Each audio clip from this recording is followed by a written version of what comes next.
Success पाना है तो मोटिवेट रहोगे तो सफलता आपके कदम चूमेगी। भगवान श्री राम ने अहिल्या को चरण छुआने का प्रायश्चित क्यों किया? राम जी जब अयोध्या से गुरु विश्वामित्र जी के साथ चले तब बड़े हर्षित होकर चले थे। मन में बड़ी प्रसन्नता थी।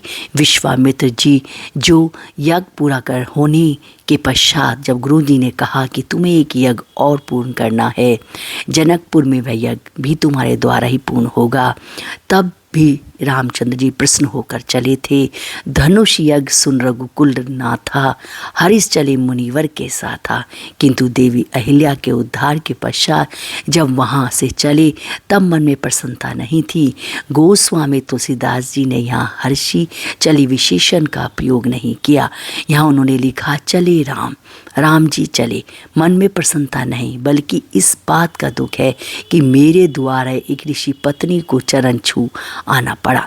मैंने ऋषि पत्नी को अपने चरणों से छुआ। एक तो यह ऋषि की पत्नी है, दूसरा यह नारी जाति है। दोनों ही स्थिति में निश्चित रूप से मुझसे यह पाप हुआ है। राम जी ने उनकी नर लीला में जितने भी चरित्र किए हैं वह हमें संदेश देने के लिए किए हैं। भगवान से तो कभी भूल ही नहीं हो सकती, किंतु इस प्रसंग का आशय यही है कि तुलसीदास जी समझाना चाहते हैं कि कहीं इस तरह की भूल हमसे ना हो, और यदि हो भी जाए तो उसी तरह प्रायश्चित करना चाहिए जिस तरह भगवान ने अहिल्या उद्धार के पश्चात किया। प्रायश्चित करने के लिए गंगा जी में गए और वहाँ उन्होंने गंगा जी में स्नान किया, दान पुण्य किया। इस तरह अहिल्या को चरण छुआने के पापों का प्रायश्चित किया। तब उनके मन में प्रसन्नता हुई और वहाँ से जब चले तब फिर हर्षित होकर चले। तुलसीदास जी ने फिर यहाँ भगवान की प्रसन्नता को दर्शाया। राम जी जो स्वयं भगवान हैं और किसी को चरण लग जाने पर उसका प्रायश्चित करते हैं, और एक हम हैं जो को यदि हमारे पाँव नहीं छुए तो हम उसे पापी समझते हैं।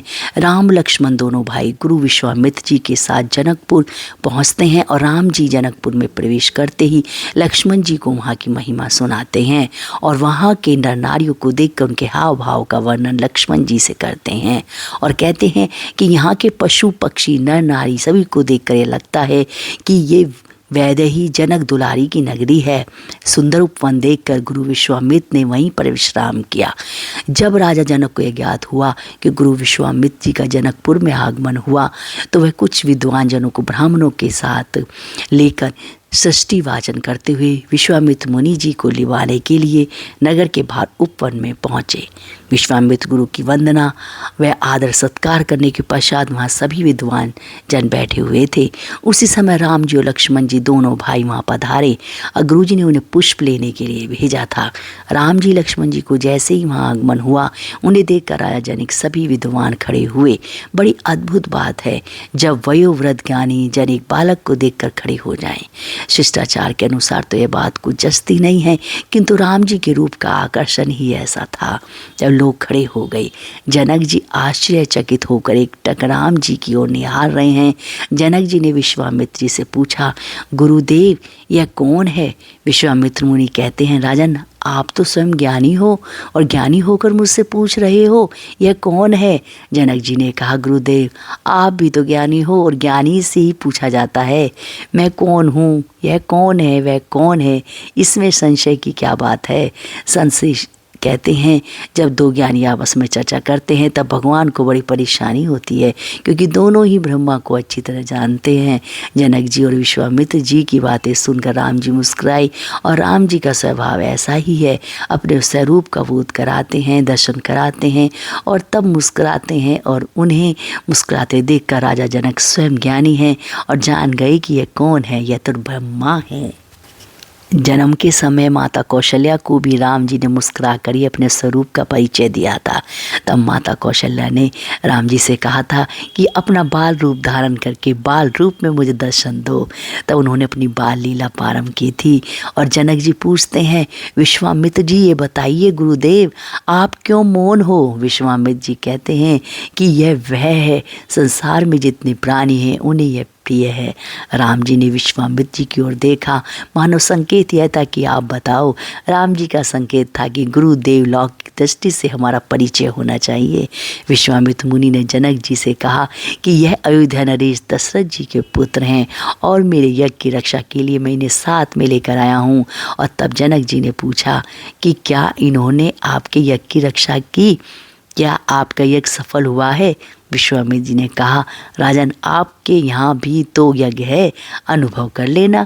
कुछ ही दिनों की बात है, राम लक्ष्मण दोनों भाइयों के जनक जी सहित सभी विद्वान जनों ने प्रेम सहित दर्शन किए और सुख पाया। और तब जनक जी गुरुदेव सहित दोनों भाइयों को जनकपुर में प्रवेश दिलाने के साथ में लेकर चल पड़े। जनक जी गुरु विश्वामित्र और दोनों भाई राम जी और लक्ष्मण जी को साथ में जनकपुर नगरी में ले गए।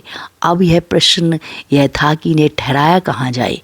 तब उन्होंने गुरु जी सहित दोनों भाइयों को श्री जानकी जी का महल, सुंदर सदन जिसमें श्री सीता जी विराजमान रहती हैं, उन दोनों भाइयों को वहाँ ठहराया, क्योंकि सीता माता भक्ति स्वरूपा है और जनक जी ज्ञान स्वरूप हैं और वह जानते हैं ज्ञानी के भवन में तो भगवान ठहर नहीं सकते, भगवान तो भक्ति के महल में ही ठहर सकते हैं। इसलिए उन्होंने भक्ति रूपा माता जानकी के महल में दोनों भाइयों को ठहराया और भक्ति रूपा जानकी को अपने महल में, अपने हृदय में बसाया। इससे आगे का प्रसंग हम आपको नेक्स्ट वीडियो में बताएंगे। और आपको यह जानकारी कैसी लगी कमेंट करके बताएं। ऐसी ढेर सारी कथाएं और जानकारियों को सुनने के लिए चैनल को सब्सक्राइब करें। राधे राधे, जय श्री कृष्ण।